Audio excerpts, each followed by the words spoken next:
우리가 지금 사도행전 5장 1절부터 11절까지를 읽었습니다. 우리가 잘 아는 아나니아와 삽비라 사건입니다.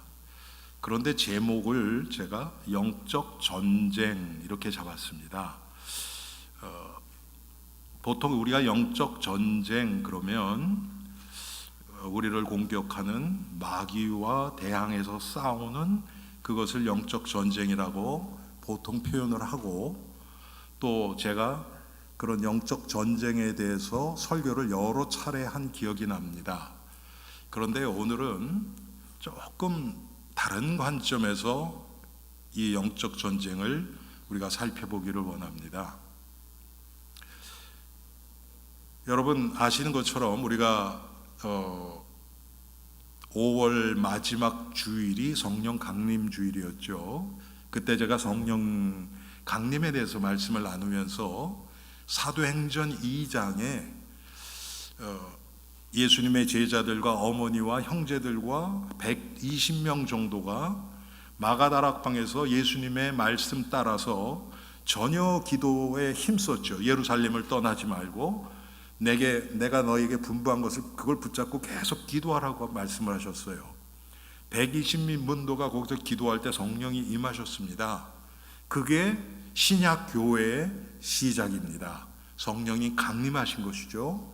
그래서 베드로가 오순절 날 15나라에서 몰려든 유대인들을 대상으로 복음을 전파합니다.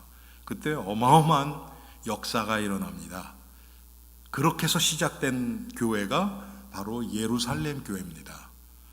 그때 제자가 3,000명이 나왔습니다. 3,000명이 하루에.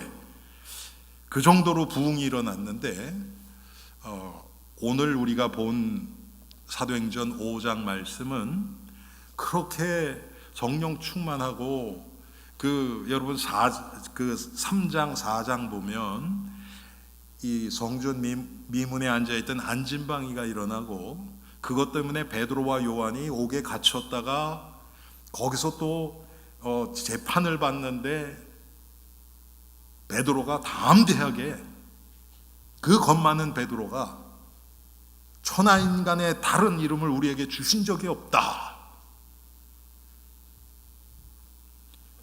우리가 하나님의 말씀을 들으랴 사람의 말을 들으랴 너희가 판단하라. 담대하게 외치죠. 그랬더니 그 재판을 하던 그 종교 지도자들이 어찌 할 바를 몰라요. 그냥 때려서 놓자. 그래서 때려서 겁주고 놔줍니다. 그러면서 이 예루살렘 교회는 계속 부흥합니다. 그러면서 성령 충만하고 이 은혜에 감동된 성도들이 내 것이라는 개념이 없이 자기의 재산을 사도들 앞에 갖다 놓고 필요에 따라 나누어 줄 정도로 유무상통이라고 얘기를 하죠. 그런 교회가 예루살렘 교회였습니다. 그런데 오늘 본문에 지금 예루살렘 교회의 첫 번째 문제가 일어나는 것입니다. 아나니아와 삽비라 사건을 통해서. 이 예루살렘 교회는 지금 모든 교회가 마찬가지지만 사도들이 있었어요. 베드로를 위시로 해서 12사도들이 이때는 예루살렘 교회 중심으로 다 있었습니다. 그래서 이 사도들을 중심으로 이 교회가 이끌려가는 것 같이 외형적으로는 그렇게 보이지만 사실은 성령님이 이 교회를 이끌어 가시는 그런 교회였습니다. 여러분 우리 교회도 똑같습니다. 우리 교회도 조직이 있죠. 목사인 저도 있고 장로님들도 계시고 권사님들도 계시고 또 여전도에 남전도에도 있는데 그거는 눈에 보이는 것이고요.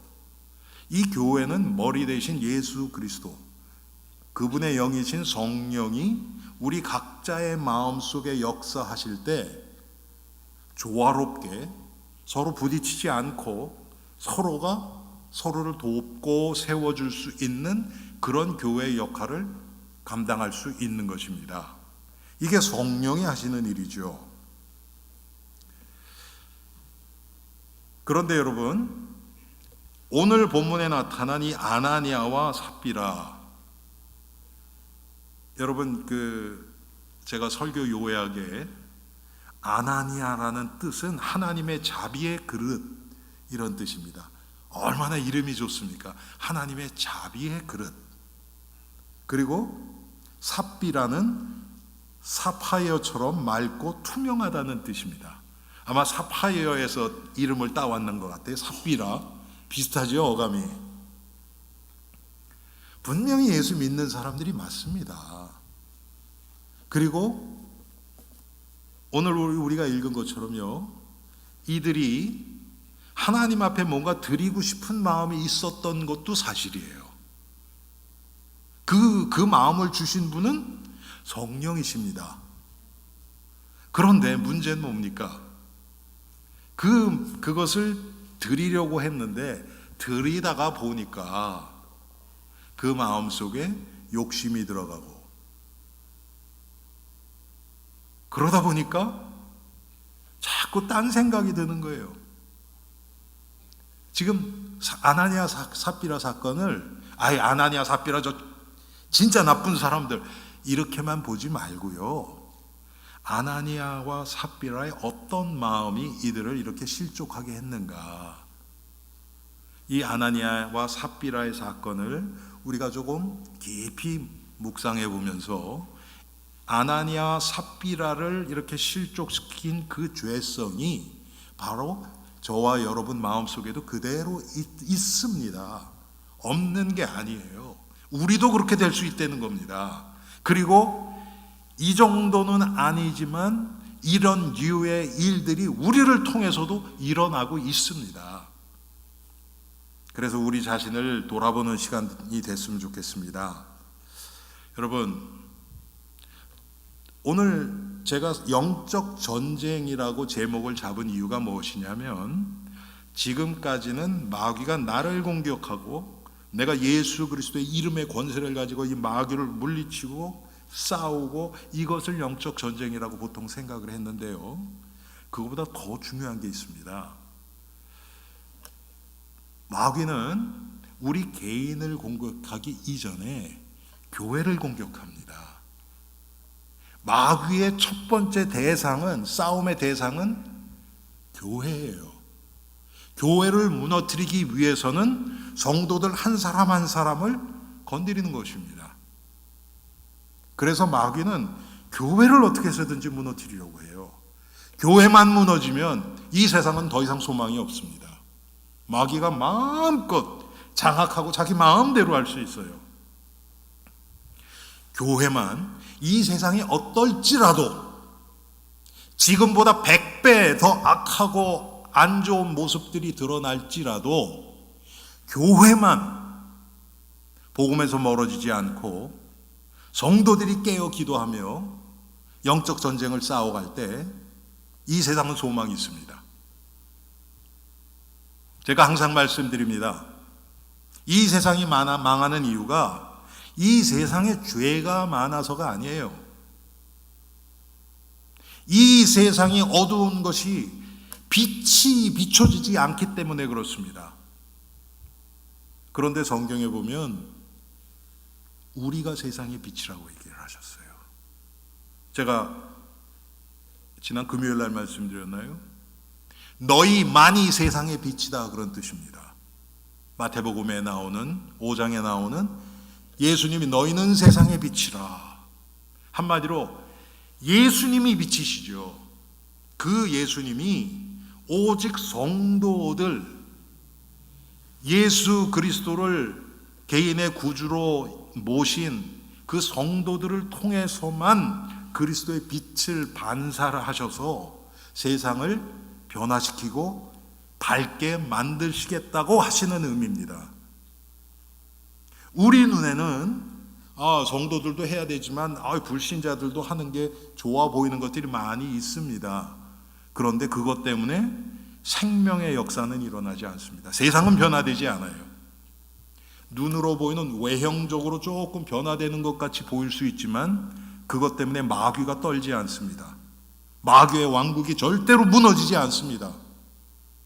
그런데 성도들이 예수 그리스도의 이름의 권세를 가지고 나아갈 때 거기는 흑암이 물러갈 뿐만 아니라 마귀가 두려워서 떠나가고 마귀의 왕국이 무너집니다. 이게 엄밀한 의미에서 생명의 변화입니다. 이것은 하나님이 교회에 이 사역을 맡기셨습니다. 교회의 사명이 바로 이것입니다. 그러면 여러분, 마귀는 당연히 교회를 공격하지요. 나 이전에 교회를 공격합니다. 그래서 여러분, 기독교 역사를 보면 교회는 한 번도 외부 세력에 의해서 망한 적이 없어요. 망하는 것처럼 보여요. 여러분, 지금 북한이나 중국도 그렇고요, 모슬렘 국가들 직접적으로 기독교를 핍박하는 나라들이 여러 군데 있습니다. 지금도 아프리카의 많은 모슬렘의 영향을 받은 국가들, 여러분, 심지어는 제가 뉴스레터를 이렇게 받아봤거든요. 지금 과거에는 안 그랬어요. 그 정도 아니었는데 지금 인도 아시죠, 여러분? 인도는 공산주의 국가도 아니고요, 원래 힌두예요. 그런데 얼마 전에 기독교인들이 40몇 명이 죽었습니다. 지금 정부가 한마디로 기독교 핍박하는 것을 방관하고 있는 거예요. 그 모슬렘 과격분자들이 40몇 명을 와서 죽였어요. 그러면 당연히 법으로 그 사람들을 규제하고 심판해줘야 되는 거 아닙니까? 근데 놔둬요. 지금 그런 상태란 말이에요. 이렇게 핍박당하는 자들이 많이 있습니다. 지금도. 그런데 그것 때문에 교회가 사라지지 않습니다. 오히려 핍박이 많으면 많을수록 눈앞에서는 없어져요. 왜? 지하교회로 숨습니다. 그런데 기독교 역사를 보면요, 그것 때문에 지하교회, 숨은 그 지하교회에서 어마어마한 부흥이 일어납니다. 대표적인 게 중국이에요, 여러분.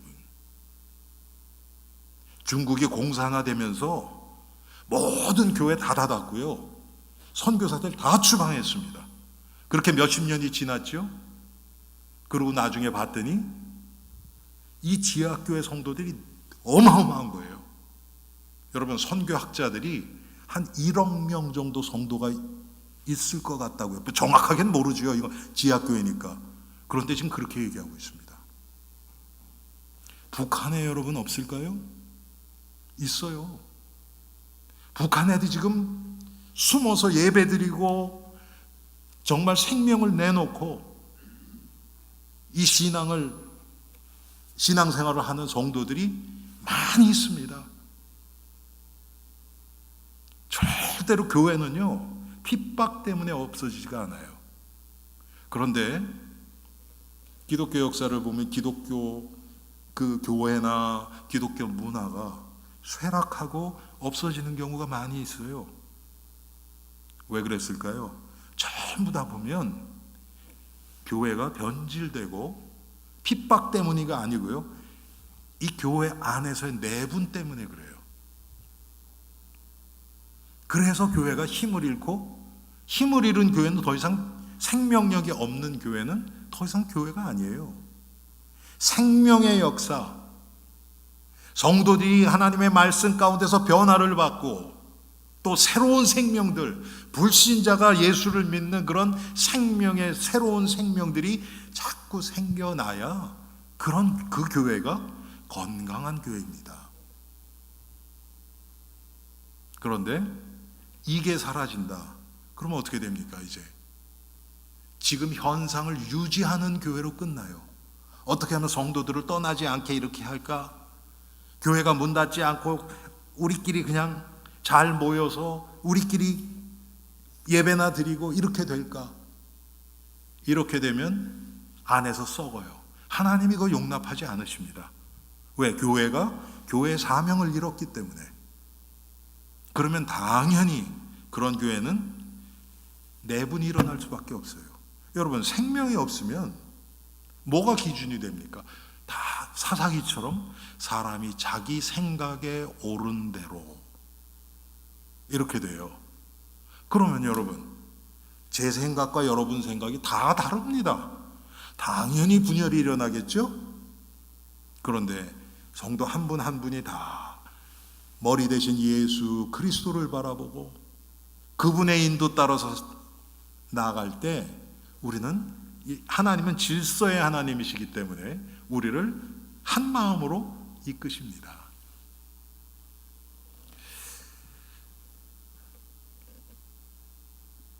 그래서 여러분, 교회는 정말 이 생명 중심으로 모든 것이 되어져야 됩니다. 여러분, 우리 육신의 생명이 아니고요, 예수의 생명, 예수 그리스도의 생명을 우리가 어떻게 날마다 체험하고 그 생명의 은혜에 따라서 우리가 변화되어 가고, 이 예수 그리스도의 생명을 어떻게 하면 우리 주위에 있는 많은 영혼들에게 전달할 것인지, 이것이 교회와 성도들의 중심이 되어져야 합니다. 그런데 마귀는 요거 못하게 하거든요. 자꾸 다른 데 관심 갖게 합니다.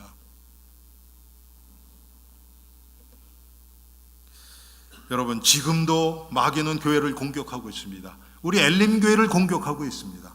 어떻게 공격하느냐? 우리 안에 내분이 일어나고 우리 엘림교회가 어떻게 해서든지 교회 아니고 다른 거에 관심 갖도록 우리를 유혹하고요.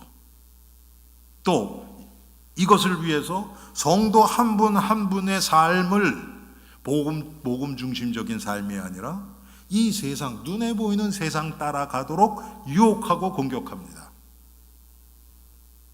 이거에 대항해서 나 혼자 이 각계전투라 그러죠. 그냥 1대1로 싸우는 거. 그거 잘하고 못하고가 중요한 게 아닙니다, 여러분. 더 중요한 게 있어요. 그래서 그런 얘기하죠, 여러분. 전쟁을 하는데 이 지역적인 이 부분적인 전투에서는 이겼어요. 이길 수 있죠. 한 부대가 적군을 퇴치했어요. 그런데 전체적인 전쟁에는 졌어요. 그럼 여러분, 그 뭡니까? 그 이긴 게 무슨 유익이 있겠습니까? 이게 아니란 말이에요. 전체 전쟁에 이기는 게 더 중요한 거예요. 그런데 우리에게 소망은 무엇인지 압니까, 여러분? 최후의 전쟁에서 우리는 질 수 없는 존재예요. 할렐루야! 왜? 예수 그리스도가 이미 승리를 선포하셨기 때문에 이것을 우리는 이 믿음을 가지고 나갑니다. 여러분, 제가 한 가지 질문해 볼까요? 지난 한 주 동안의 여러분 삶의 전투에서 목사님, 나는 당당히 승리했습니다, 그런 분 계세요? 거의 안 계실걸요, 아마? 매주 똑같지 않습니까? 조금 더 승리할 때도 있는데 전체적으로 보면 그리스도 안에서 승리자의 기쁨을 누리고 마귀의 왕국이 무너지는 것을 보고 가는 곳마다 그리스도의 깃발을 높이 들고 승리를 선포하는 그런 주보다는 이 세상에 묶여서, 눈에 보이는 게 묶여서 육신의 정욕, 안목의 정욕, 이생의 자랑을 따라가면서 마귀에게 끌려다닐 때가 훨씬 많지 않았습니까? 우리 자신만 보면 그래서 우리는 낙심할 수밖에 없어요. 그런데 성경은 어떻게 얘기하십니까? 예수님이 십자가에서 이미 선포하셨어요. 다 이루었다. 우리는 그 그리스도를 따라가는 자들입니다. 그래서 여러분, 오늘 이 마귀가 교회를 어떻게 공격하는지, 어떻게 아나니아와 삽비라를 이렇게 실족시킬 수 있었는지, 또 이런 모습을 보면서 우리 엘림교회가 정말 사소한 것에 우리의 이 마음을 뺏기지 않고 정말 하나님 앞에서 하나님이 기뻐하시는 교회와 성도들이 될 수 있도록 우리가 이 말씀을 한번 보겠습니다. 여러분, 마귀는 항상 우리를 비교의식 쪽으로 끌고 들어갑니다. 자꾸 다른 사람이랑 비교하게 해요. 아나니아와 삽비라가 오늘 이렇게 실족하게 된 결정적인 계기가 있습니다. 우리가 5장 1절부터 읽었죠. 4장 마지막 절에 보면 바나바라는 사람이 나옵니다. 여러분, 바나바라는 사람 알지요?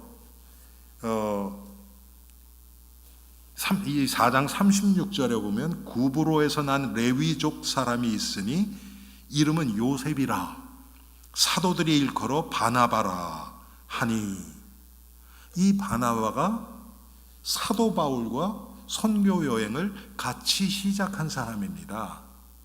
그런데 이 바나바가 원래 이름은 요셉이에요. 그런데 사도들이 별명을 붙여준 거예요. 바나바라. 왜 그러냐면 이 바나바란 뜻이 성경에 나오잖아요, 여러분. 위로의 아들이래요. 얼마나 많은 사람을 위로하고 권면하고 했는지 사도들이 보니까 야, 정말 이 요셉이란 사는 정말 귀하다. 그래서 이 바나바라고 부른 거예요. 근데 이 바나바가 37절에 그가 밭이 있음에 팔아 그 값을 가지고 사도들의 발 앞에 두니라. 바나바가 밭이 있었어요. 뭐 몇 평인지 몰라요. 그렇지만 그걸 그냥 탁 팔아서 사도들의 발 앞에 탁 놔둔 거예요. 왜? 이때 당시에 초대교회는 정말 이 형편이 어려운 신자들이 많이 있었습니다. 그리고 이제 앞으로 핍박이 있었기 때문에 뭐 이때도 핍박이 있었고요. 여러분, 이제 우리가 5장을 읽었는데 7장에 가면 이제 스데반이 순교하는 장면이 나옵니다. 그러니까 그렇게 핍박이 있으니까 성도들은 잡을 잡는데도 불리하고 여러 가지로 어려운 거예요. 그리고 제가 지지난주에도 말씀드렸죠. 성도들이 예배를 드리기 위해서는 며칠씩 걸어와야 돼요. 뭐 이때 차가 있습니까? 뭐가 있습니까? 예배를 드리기 위해서는.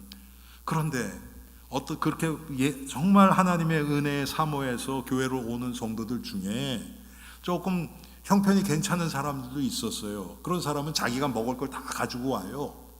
그런데 가난한 자들은 그것도 없어요. 그러니까 교회에서 그런 사람들을 먹이기도 하고, 또 며칠 걸리고 어떤 사람들 막 그러니까 와서 교회에서 자야 돼요. 뭐 여러 가지 때문에 바나바가 자기 밭을 판 그 금액을 사도들의 발 앞에 갖다 놓은 겁니다. 그런데 여기서 조심해야 될 게 있어요. 지금 성경에는 안 나와요. 그런데 바나바를 아마 주위에 있는 사람들이 많이 칭찬을 했겠지요. 그렇지 않습니까, 여러분? 밭을 팔아서 교회에다 갖다 놨단 말이에요. 사도들의 발 앞에. 그랬더니 주위에 있는 사람들이, 야, 저 바나바라는 사람 너무 대단하다. 처음에는 단순하게 하나님께 감사하는 마음으로 그렇게 했겠죠. 그런데 이게 육신적인 칭찬으로 변화되기 시작하면요, 사람을 띄우는 거예요. 그래서 여러분, 칭찬하는 것을 특별히 조심하십시오. 칭찬이라고 다 좋은 거 아닙니다. 막 띄웠어요. 그랬더니 그 칭찬받는 모습을 아나니아와 삽비라가 봤어요. 그러면서 아마 아나니아와 삽비라 마음속에는, 야, 우리도 저렇게 사람들 앞에 인정받고 칭찬받았으면 좋겠다는 마음이 생겼을 수도 있어요. 그냥 조용하게 지금 이 예루살렘 교회가 더 영적으로 성숙을 해서 하나님께만 감사하고 사람을 띄우지 않았다면 아마 아나니아와 삽비라가 실족 안 할 수도 있었을 거예요. 성경에 여러분, 구약에 보면 또 대표적인 예가 있어요. 다윗이 청소년 때 골리앗을 죽이죠. 나라를 구합니다. 얼마나 귀한 일입니까? 나라가 이제 풍전등마예요. 블레셋에 완전 다 포로로 잡혀가게 됐어요.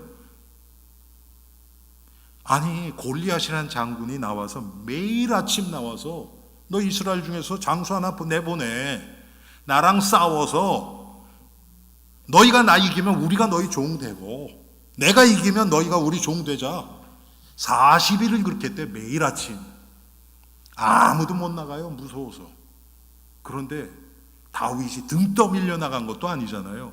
자기가 스스로 자원해서 하나님을 믿는 믿음으로 나가서 골리앗을 죽이죠.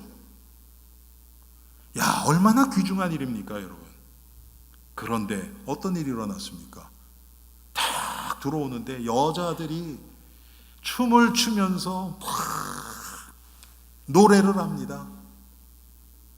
다윗이 죽인 자는 만만이요 사울이 죽인 자는 천천이라. 그 말 한마디 때문에 여러분 바울이 얼마나 죽도록 고생합니까? 사울에게 쫓겨서. 여러분 칭찬이 다 좋은 거 아니에요. 칭찬이 그리스도 안에서 복음에 유익할 때 하는 겁니다. 여러분 우리가 칭찬 필요해요. 그렇죠? 너무 낙심되어 있는 사람을 위로하고 그 사람을 칭찬하면서 그 사람을 그 낙심한 상태에서 끄집어낼 수 있어요. 그런데 그 사람을 띄우기 위해서 하는 육신적인 칭찬은 그 사람도 망하고 자기도 망해요. 칭찬하는 사람도 망하고 칭찬 듣는 사람도 망해요. 아마 분명히 아나니아와 삽비라는 이 바나바라는 사람이 밭을 팔아서 사도들의 발 앞에 갖다 놓으면 그걸로 인해서 사람들 앞에 인정받고 칭찬 들은 그 바나바와 자신들을 비교했을 겁니다. 그래서 이런 결과가 나온 거예요. 욕심이 생긴 겁니다. 한마디로. 아, 나도 사람들 앞에 인정받고 싶다. 칭찬 듣고 싶다. 욕심이 잉태한 즉 죄를 낳고 죄가 장성한 즉 사망을 낳느니라. 특별히 여러분 이 죄가 좋은 일, 의도 그렇지만 죄도 똑같아요. 죄의 협력자가 있으면요 훨씬 쉽게 우리가 넘어집니다. 여러분 청소년들이요 혼자는 힘들어요. 친구들이 다 한다. 그걸 영어로 피어 프레셔 그러거든요. 친구들이 다 하니까 안 할 수 없는 거예요. 안 하면 바보 돼요. 여러분 그런 경우 많이 있잖아요. 죄도 똑같아요. 주위 있는 사람들이 다 그렇게 되면요 그냥 스스럼 없이 그냥 글로 하게 돼요. 여러분 이게 거꾸로 우리 성도들이 복음 때문에 도덕 윤리적으로 너무 성결하고 거룩하다. 그런데 어떤 분이 들어오셨는데 그냥 뭐 대충 그냥 뭐 윤리 도덕이나 이런 거 그냥 타협하고 막 살아가는 사람들이 우리 교회 왔는데 영적 분위기가 그렇지 않잖아요. 그럼 함부로 못 해요. 그렇게 됩니다. 이건 영적인 거예요. 그리스도의 빛이 우리 엘림교회 가득 차면요 마귀가 함부로 역사를 못 해요.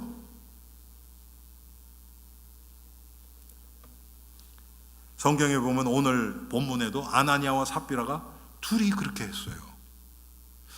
야, 여러분 아나니아와 삽비라가 항상 이렇게 부부 금슬이 좋았을 거예요?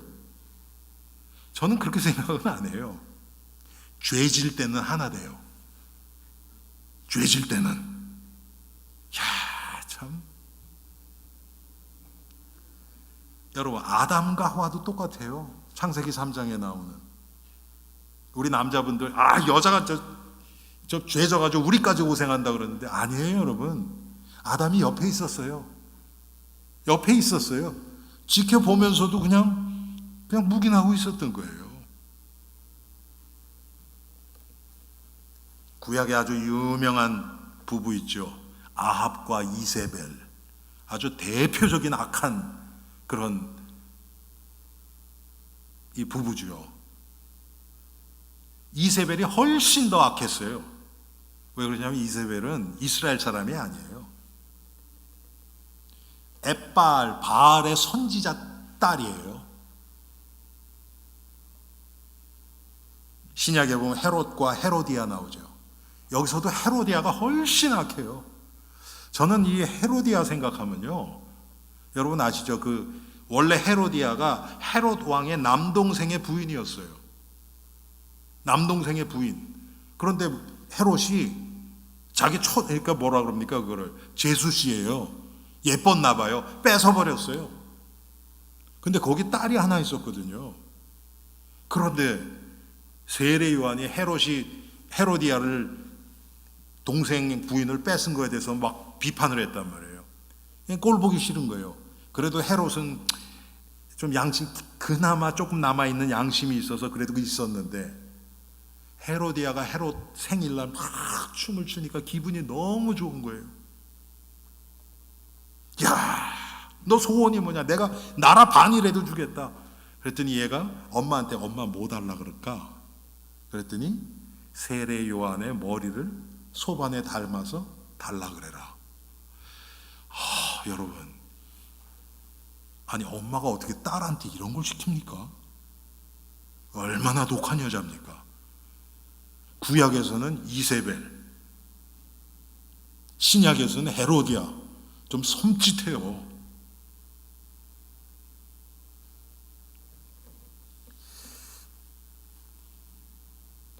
자, 아나니아와 삽비라가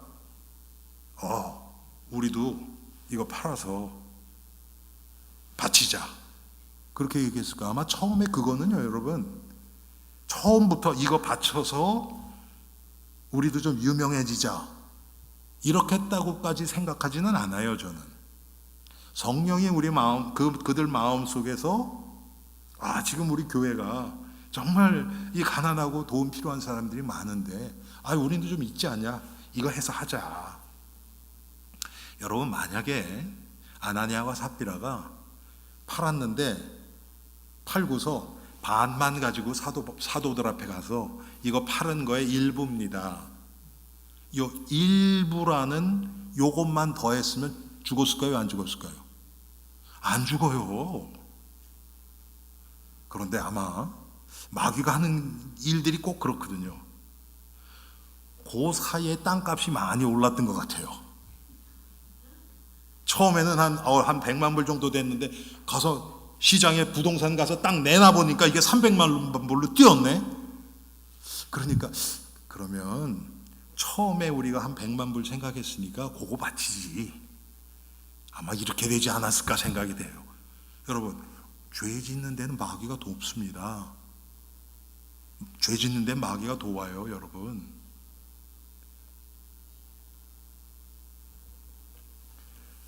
그러다 보니까 이 사도들 앞에서 와서 거짓말한 겁니다. 멋있게 보이고 싶어하는 마음도 있고, 또 하나님이 주신 감동도 있고, 이게 막 섞여서요, 이상한 위선자가 돼버린 거예요.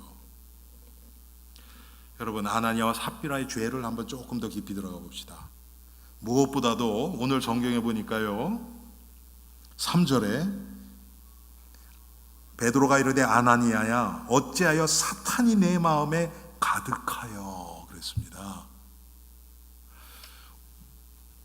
예수를 믿는 자들은 성령이 안에 계십니다. 성령이 우리 안에 계시는데, 그냥 계시는 것하고 우리 안에서 마음껏 역사하시면서 우리를 다스려 주시는 것하고는 다른 거예요. 그걸 성령 충만이라고 얘기를 해요. 그런데 오늘 아나니아의 마음을 보니까 사탄이 내 마음에 가득하여 그랬습니다. 여러분, 이거를 문자적으로 해서 사탄이 들어갔다, 사탄이 유혹한 거지요. 우리 안에는 성령이 계세요. 사탄이 들어올 수는 없어요. 우리 안에 내주는 못한단 말이에요. 그런데 우리 안에 유혹을 해서 마음껏 우리를 가지고 놀 수 있어요. 지금 그 상태입니다. 아나니아의 첫 번째 죄는 사탄에게 마음을 내어준 죄예요. 여러분, 우리도 똑같지 않습니까? 마귀가 우리 좋아하는 거, 우리를 유혹해요. 눈앞에 와서 싹 그걸 보여줘요. 그러면 내가 마귀 너한테 속나봐라, 예수 그리스도의 이름으로 이 더러운 귀신 떠나가라, 딱 해버리면 되는데, 그래 뭐 별로 그거에 대한 그게 없어요. 제가 언젠가 말씀드렸죠, 여러분. 물고기가, 여러분 여기 우리 장로님들 낚시 좋아하고 낚시 좋아하시는 분들 계시죠? 물고기가 지렁이를 탁 낚싯바늘 해서 탁 이렇게 해요. 물고기 어미 물고기가 자녀들 새끼들한테 훈련을 시키는 거예요. 야, 지렁이가 그냥 이렇게 둥둥 떠 있는 거 그거 먹으면 큰일 난다 너희. 절대로 안 돼. 다 교육을 받았어요.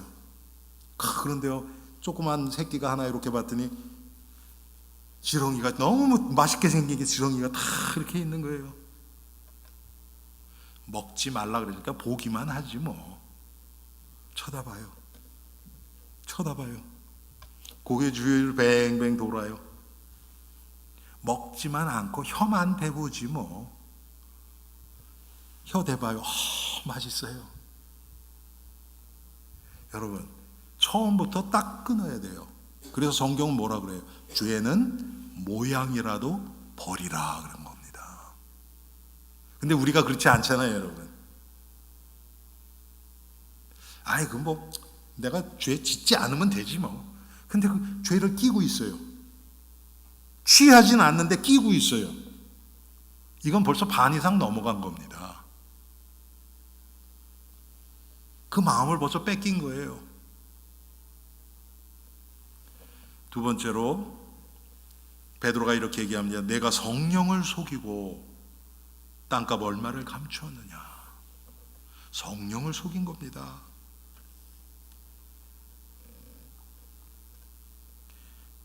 성령을 속이고, 마태복음 12장 32절에 보면 누구든지 말로 성령을 거역하면 이 세상과 오는 세상에서도 사심을 얻지 못하리라. 여러분, 성령이 속으십니까? 우리가 얼마나 어리석습니까?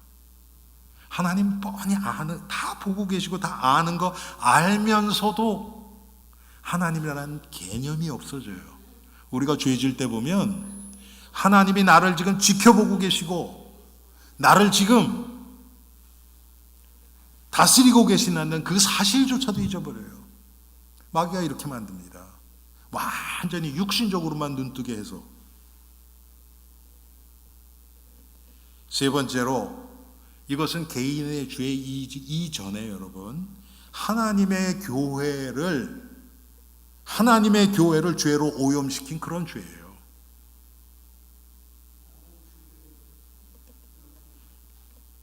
그래서요, 교회의 질서를 깨고 교회를 어지럽히는 것도 큰 죄입니다, 여러분.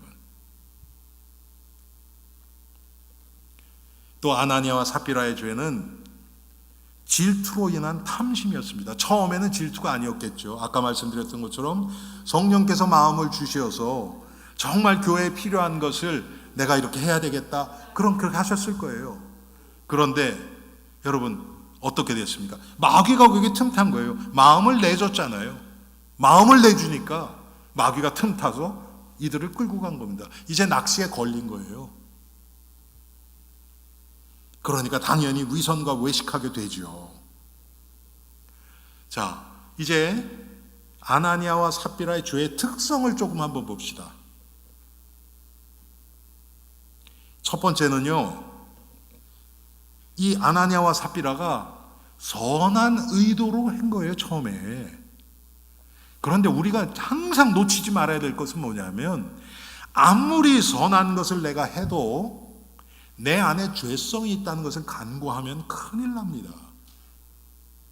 마귀는 그것을 자꾸 내 안에 있는 죄성을 드러내서 그 선한 의도를 오염시켜요. 지금 아나니아와 삽비라 케이스가 딱 그렇습니다. 성령으로 시작했는데 육신으로 마치는 거예요. 생명으로 사람들을, 교회를 섬기고 생명을 돕기 위해서 자기의 있는 것을 팔아서 사도들 앞에 갖다 놓기로 했는데, 생명으로 시작을 했는데 사망으로 끝나는 겁니다. 여러분, 그래서 좋은 의도라 그래서 끝까지 좋은 짓을 봐야 돼요, 우리가. 항상 우리는 좋은 의도로 하나님이 은혜 주셔서 결단하고 좋게 합니다. 그런데 여러분 조금 보면 그걸 통해서 그때는 정말 하나님의 은혜에 감사한 마음으로만 했는데 조금 시간이 지나니까 어떤 사람이 보니까 자기가 한 헌신이나 뭐 봉사나 뭐 헌금이나 이거에 비해서는 진짜 너무 조금 한 사람이 그거 가지고 자랑하고 떠벌리고 막 있단 말이에요. 그러면 이제 이제 뚜껑 열리는 거죠. 이게 내가 누군지 모르고 그걸 헌신이라고 얘기를 해? 육신은 완전히 육신화돼 버리는 겁니다. 여러분, 처음에 헌신하고 봉사하고 뭐 헌금도 하고 할 때는 은혜로 했어요. 그리고 은혜로 끝났어요. 그런데 나중엔 그게 내 자랑이 돼 버린단 말이에요. 마귀가 이렇게 역사합니다. 두 번째로 아나니아와 삽비라가의 죄의 특성은 뭡니까? 이들은 여러분 남의 거 훔친 게 아니에요.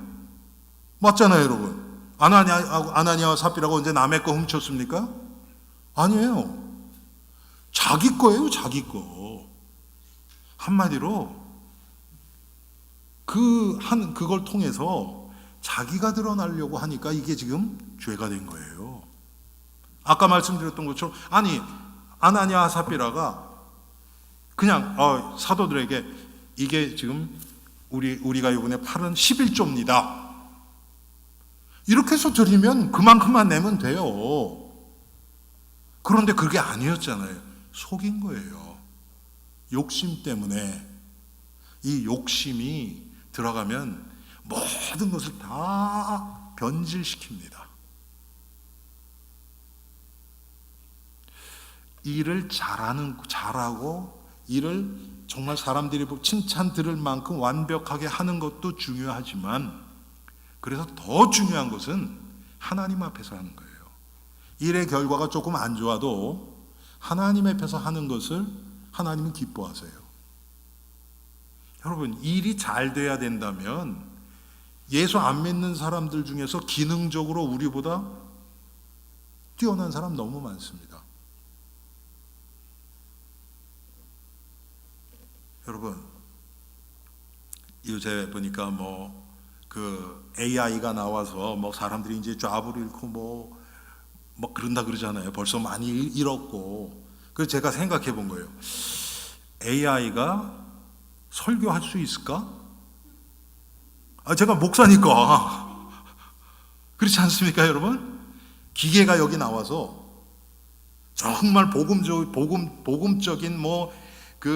뭡니까? 그 주석이니 사전이니 다 집어넣어가지고 좋은 설교를 뽑아내요.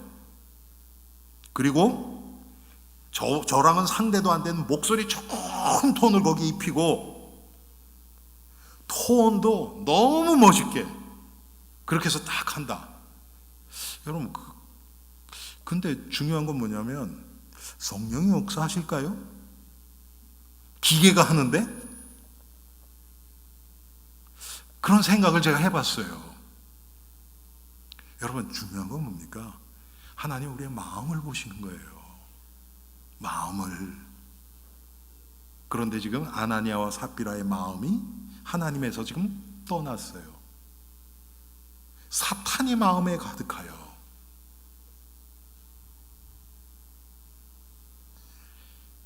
이런 예는 지금 성경에 굉장히 많이 나옵니다. 결국 뭡니까? 여러분, 모든 죄는 다른 사람을 해한 죄조차도 그 사람에게 죄를 지은 것 이전에 하나님께 죄를 지은 것입니다. 여러분, 이것을 잊지 마세요. 내가 남을 해했다. 당연히 그 사람에게 잘못한 거죠. 그런데 그거 이전에 하나님께 죄를 지은 거예요. 형제를 사랑하지 못한 것, 나의 유익을 위해서 남의 것을 취한 것, 하나님의 기준에 내가 벌써 틀린 겁니다. 그래서 아나니아와 삽비라도 사도를 속이기 이전에 하나님을 속이려고 한 거예요. 이게 더 중요한 것입니다. 그런데 중요한 건 뭡니까? 이제 결론입니다. 지금 예루살렘 교회가 잘못하면 풍지박산 날 수도 있어요. 사람이 죽었어요. 2사람이나.